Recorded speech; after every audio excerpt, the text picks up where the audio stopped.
Cinérama. Le cinéma dans tous ses états. Bonjour et bienvenue dans ce nouveau numéro de Cinérama, l'avant-dernier de l'année.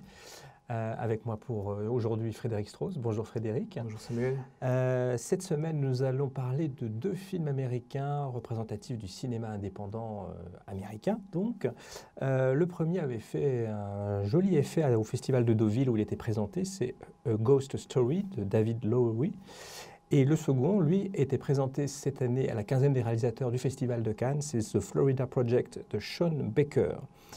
Nous verrons après, dans nos perles de la semaine, un troisième film indépendant américain qui sera disponible uniquement en VOD. Alors, on commence donc avec A Ghost Story de David Lowery. Alors, un drôle d'oiseau, ce David Lowery, puisqu'il a démarré vraiment dans le cinéma indépendant américain avec Les Amants du Texas. Et puis après, il a tourné pour Disney un remake de Peter et Elliot le Dragon, donc un parcours assez étrange. Et là, il revient avec donc A Ghost Story, une histoire de fantôme, comme son nom l'indique, avec Rooney Mara et Casey Affleck. Et on regarde tout de suite un extrait de la bande-annonce.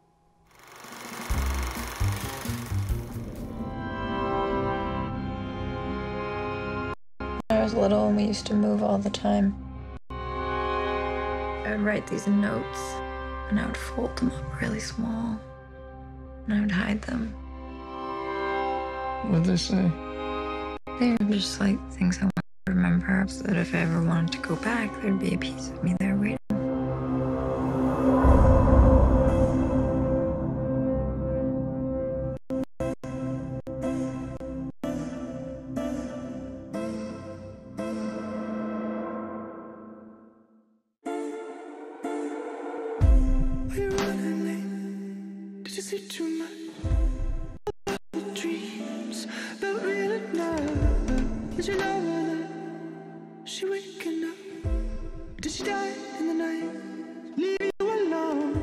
What is it you like about this house so much? History?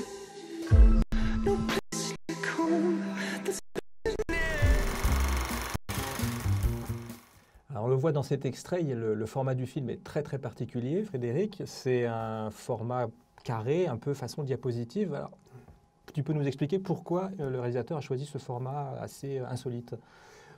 En fait, bon, j'ai pas eu David Lowery au téléphone comme c'était prévu, mais j'ai raté l'appel. Donc j'ai eu le répondeur de David Lowery. Déjà ça, C'est déjà le fantôme de David Lowery. Voilà, le fantôme. Et non, je pense que le format, c'est vraiment une manière de signaler finalement une ambition différente au niveau formel, mais aussi au niveau, par exemple, du récit ou du propos du film, parce que rien n'est tout à fait traditionnel dans A Ghost Story. L'histoire commence, il y a deux acteurs de premier plan, Casey Affleck et puis Rooney Mara, qui forment vraiment, qui étaient dans Les Amants du Texas. Oui, c'était les fameux amants du titre. Hein. Voilà, et ils sont vraiment faits, ils ont cette alchimie des vedettes, enfin des stars de l'écran, mais quelque chose de très fort.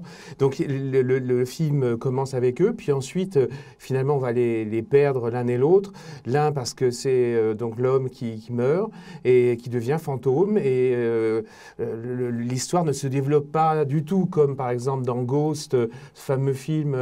Oui, parce que c'est un peu le même principe à la base. Hein. Presque... Un couple des amants et l'homme meurt et revient en tant que fantôme voir sa femme. Sauf que là, il revient, mais il n'y a pas vraiment de communication. Voilà, c'est ça. Il ne peut pas communiquer avec elle, il ne peut pas se manifester.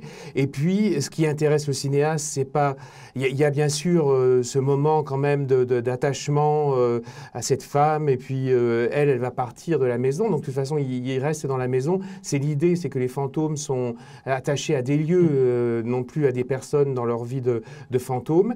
Oui, parce qu'on peut dire justement, parce que le film joue beaucoup sur les ellipses, donc ça peut être un petit peu déroutant pour le spectateur. C'est qu'effectivement, il est attaché à un lieu, et que ce lieu, après, on le verra bien longtemps avant, et donc il y avait d'autres fantômes, et on verra ce lieu, ce qu'on devine, c'est après, c'est dans le futur, c'est-à-dire qu'il va y avoir des constructions dans ce lieu, voilà. Et le fantôme est toujours là. Et on verra le lieu dans le futur, mais aussi dans le passé, avec les pionniers qui ont les premiers construit sur ce terrain, etc., une espèce de campement, voilà, et qui se sont fait décimer par les Apaches à l'époque. Donc l'ambition du cinéaste, c'est vraiment de raconter quelque chose entre deux personnes, mais ensuite de raconter une forme de solitude pour l'homme qui est resté, et puis de raconter une solitude humaine, du genre humain, dans le temps, c'est-à-dire cette histoire finalement d'espace sans cesse laissé vide parce que les gens disparaissent, s'en vont, meurent, etc. Le temps passe. Et qui garde la mémoire de cette histoire, c'est les fantômes. C'est eux qui sont là et qui voient passer les humains dans les lieux différents. Alors ça, c'est ce qu'on apprend petit à petit. Mais le film a besoin, bien sûr, de nous capter d'une manière ou d'une autre. Déjà, sans nous promettre vraiment d'histoire, il faut qu'il nous capte. Et donc là, on revient au format qui a cette beauté quand même assez singulière. Et en plus, David Lowery, il a vraiment du talent pour composer ses cadres, jouer sur le plan fixe, faire tout un travail sur le temps. Le temps, c'est le sujet du film, mais c'est aussi à l'intérieur de chaque plan un travail sur la durée. Donc, il y a de quoi faire. Enfin, en tant que spectateur, on découvre quelque chose qui est nouveau, une ambition différente, un film plastiquement voilà, qui change de... On peut dire que parce que le film est très simple dans son dispositif. La représentation du fantôme, alors on ne peut pas faire plus simple, c'est vraiment comme le font les enfants, c'est-à-dire juste un drap blanc avec des trous pour faire les yeux, enfin, c'est Casper, le fantôme à la limite. Et on peut dire que ce format de carré renvoie aux origines du cinéma, comme ces trucages-là sont... Voilà, c'est juste l'enfance de l'art et c'est vrai que c'est très très réussi. Absolument. Et ce qui est intéressant, c'est que par exemple sur le fantôme, il renvoie lui comme référence au voyage de Chihiro de Miyazaki. Il renvoie aussi à Uncle Boomie, le film de Vera Setacool. Voilà, Vera Setacool. Donc c'est quand même un cinéaste américain qui a des antennes. Tu disais qu'il était passé par chez Disney, donc pour le Peter Elliot le Dragon. Qui était pas mal d'ailleurs. Il était plutôt bien sorti. Et donc, c'est vraiment quelqu'un qui regarde le cinéma. Et puis, il cite, par exemple, aussi, pour Ghost Story, il cite Jeanne Dillman de Ackerman. Donc, il est capable... Ça, je vois pour quelle scène. Voilà. Il y a une scène vraiment très forte avec le personnage de Rooney Mara qui débute son deuil et Rooney Mara mange en temps réel une tourte. Ouais, et là, quand on voit le physique de Rooney Mara, donc il mange, là, c'est assez impressionnant. Toute une tourte de manière très longue. C'est vrai comme ce que tu disais, il joue vraiment sur l'étirement du temps. Voilà, et cette scène-là a été applaudie pendant la projection au Festival de Deauville. C'était pour saluer la performance de Rooney Mara, parce que là, pour le coup, c'est un rôle de composition pour elle. Absolument. Mais voilà, c'est un cinéaste américain qui a des antennes différentes, qui capte des choses. Et je trouve que le film, après, on peut discuter, est-ce que ça fonctionne, est-ce qu'on est satisfait ou pas. Enfin, on peut peut-être ne pas rentrer dans... Mais moi, j'ai été vraiment séduit par le fait qu'il voulait parler de quelque chose de vertigineux, qu'il nous dit que notre condition humaine, d'être tellement attaché à une personne, à un lieu, etc., de disparaître ensuite, et puis que finalement toutes les vies disparaissent, etc. Il réfléchit à cette condition-là et il la trouve vertigineuse et il sait la rendre vertigineuse pour moi à l'écran. Oui, alors je suis grossièrement, enfin en gros je suis d'accord avec toi, c'est-à-dire qu'effectivement le film est très ambitieux dans la limite de ses moyens et il y a effectivement souvent très très fort grâce à la performance de Rooney Mara et de Casey Affleck qui quand même passe quand même les 3/4 du film avec un drap sur la tête, mais il arrive quand même à avoir une présence. Après, moi, la limite, c'est peut-être qu'on est à la limite du cinéma peut-être arty, quoi. C'est-à-dire qu'il en fait peut-être parfois, à mon sens, un petit peu trop. Mais bon, voilà, c'est quand même un film... Tu en parles très bien. Bon, j'espère que ça a donné envie aux... Non, c'est vrai que c'est dans le cinéma d'aujourd'hui, comme on voit une certaine standardisation de tous les genres de films, y compris du cinéma d'auteur ou du cinéma indépendant. Là, lui, il se signale quand même comme différent et c'est assez agréable. Très bien. Donc, vous l'aurez compris, c'est un film de fantôme qui mérite d'être vu. Alors, on reste aux États-Unis, mais on change complètement d'univers avec le deuxième long-métrage de Sean Baker, qui s'appelle The Florida Project. Alors, Sean Baker, on l'avait découvert il y a 3 ans ou 4 ans en France avec un film assez étonnant qui s'appelait Tangerine, un film tourné à Los Angeles avec un iPhone 5, tourné pendant l'espace d'une nuit avec des comédiens transsexuels amateurs. Drôle de truc, mais vraiment très fort, très bourré d'énergie, film très intéressant. Et là, il a plus de moyens. Là, il a tourné en 35 mm, il est passé sur la côte Est, il a tourné en Floride, mais il s'intéresse à d'autres personnes marginalisées d'un autre style, on va dire. C'est les populations qu'on appelle un peu vulgairement white trash, qui pour beaucoup ont voté Donald Trump aux dernières présidentielles. Ce sont ces petits blancs un petit peu frappés par la crise économique et qui vivotent comme ils peuvent à la lisière des paradis pour touristes de la Floride, quoi. Alors, c'est un film qui a été très apprécié au Festival de Cannes, où il était présenté en clôture de la quinzaine des réalisateurs. Est-ce que le film t'a séduit, Fred? Absolument, ouais, c'est un film... là, on parlait de Ghost Story, où il y a tout le temps un défi, un challenge.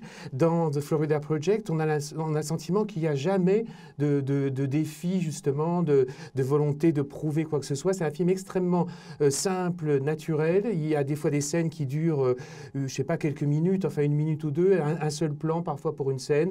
Parfois, ça se développe. Le film est très, très libre et il donne l'impression de s'intéresser vraiment à le personnage principal, c'est une petite fille qui a 5 ans, enfin, qui est vraiment une espèce de chippie et qui fait les 400 coups. Donc, le film démarre avec, sur cette énergie de la gamine qui est vraiment infernale. Et puis, après, on rentre dans une espèce de durée et où on voit qu'effectivement, cette vie pleine d'énergie et très libre ne peut pas vraiment durer parce que la mère ne s'occupe de rien, vivote en vendant des parfums à des touristes, puis va finir par trouver de l'argent en se prostituant. Et on voit la menace petit à petit, mais le film ne donne jamais le sentiment qu'il construit une histoire dramatique, etc. Il y a William Dafoe qui est le seul acteur connu du film, et on se dit, alors là, lui, on l'attend parce qu'il doit faire un rôle spécial, etc. En fait, il est comme les autres dans le film, il est là. Il a le même voilà, niveau. il a tout le monde est au même niveau. Et c'est vraiment un film sur une communauté aussi qui n'en est pas une finalement, parce que c'est vraiment un espace social où le lien s'est complètement disloqué. Donc, et à l'horizon, cette rêverie de Disney World. Et The Florida Project, ça je l'ai découvert en lisant sur le film, c'était le nom de code de Disney World, avant qu'ils le construisent. Alors avant de poursuivre notre conversation, on va voir un extrait de la bande-annonce de The Florida Project. Sure do. $38 a night.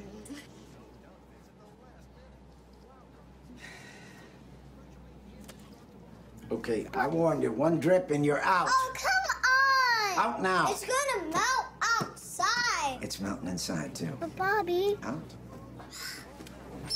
Thank you very much. you're not welcome! The man who lives in here gets arrested a lot. These are the rooms we're not supposed to go in. But let's go anyway.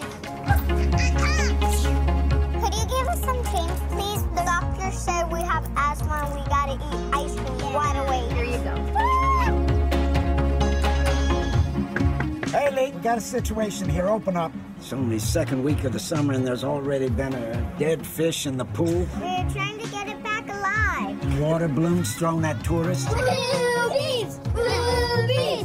I failed as a mother, Moni. Yeah, Mom, you're a disgrace.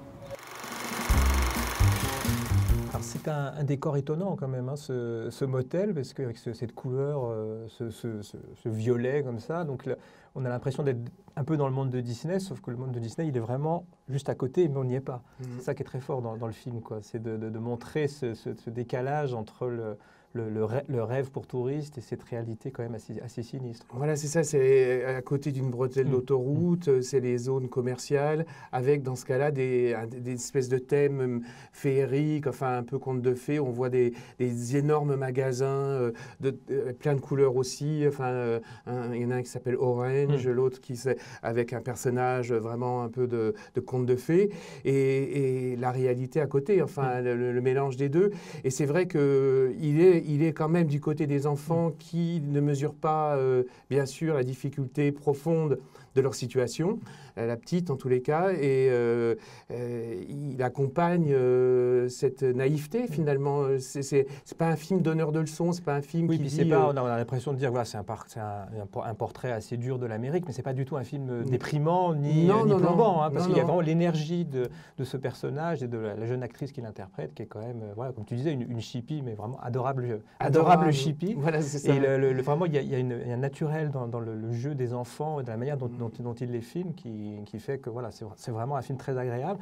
Et Un mot quand même sur Willem Dafoe, le seul acteur connu du film et qui là joue le rôle du gérant du motel et qui est vraiment formidable. Eh bien, oui, parce que là aussi, c'est ça la délicatesse du film, c'est que il y a ce gérant qui est vraiment celui qui est censé maintenir l'ordre et en même temps donc être contre, par exemple, la jeune maman, la mère de cette chippie parce qu'elle crée tout le temps du désordre. Mais finalement, on le voit devenir une sorte de père protecteur aussi, qui voudrait aider, etc. Et c'est jamais insistant. Voilà, c'est un peu, voilà, vous en pensez ce que vous voulez. Et finalement, on sent qu'il y a une détresse profonde chez tout le monde, mais le film est vraiment dans l'énergie malgré tout. Donc, on vous recommande également de voir The Florida Project de Sean Baker et je vous invite également à lire l'interview du réalisateur qu'a fait Cécile Muri. C'est à retrouver sur telerama.fr. Alors, on passe à nos perles de la semaine. On commence avec toi, Fred, par un film, une fois n'est pas coutume, un film disponible uniquement en VOD. qui s'appelle The Bachelors de Kurt Volker. Alors, c'est un film que tu avais découvert au Festival du cinéma américain de Deauville en septembre. Et pourquoi il t'a plu? Ben, c'est un peu, par exemple, comme dans The Florida Project, quand on parle de ce décor à côté de... C'est à Orlando, donc la manière dont il utilise la réalité pour parler des personnages. Là, c'est la même chose. C'est-à-dire que ça se passe sous le soleil de la Californie et arrive un père et son fils. Le père était un prof de fac, le fils à l'âge d'être en fac. Et ils ont quitté l'endroit où ils vivaient parce que la mère et la femme donc, de l'homme est morte, a disparu. Et donc, ils amènent leur deuil sous ce soleil éclatant de la Californie.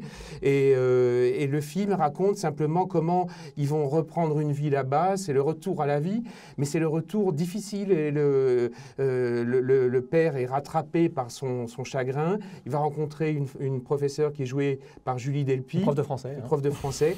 Et c'est un film très simple dans son récit. Ça pourrait presque être, on dirait, une caricature de cinéma indépendant américain, type Sundance, mais c'est beaucoup mieux que ça, en fait. Oui, voilà, c'est ça. Et il marche vraiment vers quelque chose d'assez, comme on dit, mainstream, c'est-à-dire c'est un film avec des jeunes qui se passe dans une fac, etc. Et en même temps, il raconte aussi vraiment cette douleur. Et le personnage qui est joué, c'est J.K. Simmons qu'on avait vu dans Whiplash. Oui, c'est l'affreux batteur voilà. Là, qui est dans un rôle très doux. L'homme endeuillé. Et on croit vraiment à la difficulté de ça, puis aussi à la beauté, puisque c'est un film tourné vers la Renaissance quand même. Donc, il sait à la fois faire rire parfois et émouvoir profondément. D'accord.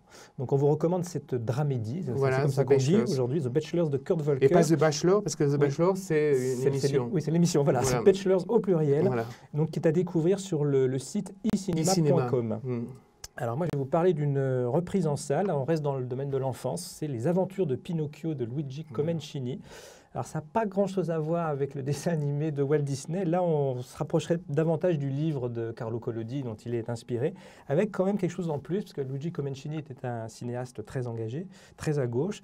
Et là, on voit quand même il y a une vraie critique de l'injustice sociale et plus inattendu et, à mon sens, plus intéressant encore, une critique de l'éducation un peu trop rigide. Si tu te souviens du personnage de la fée dans le dessin animé de Walt Disney, elle est très gentille, très maternante et tout. Là, la fée turquoise des Aventures de Pinocchio, qui est jouée par Gina Lollobrigida, elle est assez pénible, très moralisante. Et donc le film, en gros, fait un peu l'éloge de l'école buissonnière et de l'éducation un peu alternative face au discours un peu trop formaté des parents. Donc, par ailleurs, le film... qui n'est pas un dessin animé, mais celui-là c'est un film avec comédien et un vrai régal au niveau visuel. Voilà, c'est vraiment un film à voir avec les enfants, mais franchement, les adultes peuvent y aller aussi, puisque Comencini présentait son film pour c'était Pinocchio pour les adultes aussi. Voilà, donc le film est repris en salle dès cette semaine. Voilà, c'est fini pour cette semaine. Merci beaucoup Frédéric. Merci Samuel. On se retrouve la semaine prochaine avec le retour de Pierre Murat pour notre dernier cinérama de l'année. 2 films au programme. Ce sera L'échange des princesses, le nouveau film de l'écrivain Marc Duguin, d'après le très beau livre de Chantal Thomas. Et alors un film qui a fait un petit peu polémique, c'est Tout l'argent du monde de Ridley Scott, le film dans lequel devait jouer Kevin Spacey et qui a été totalement effacé suite à ses petits ennuis judiciaires et qui a été remplacé in extremis par Christopher Plummer. Le film a été terminé à temps. On va pouvoir le voir et donc vous en parler dans notre prochain numéro de Cinérama. D'ici là, bonne semaine et bon film.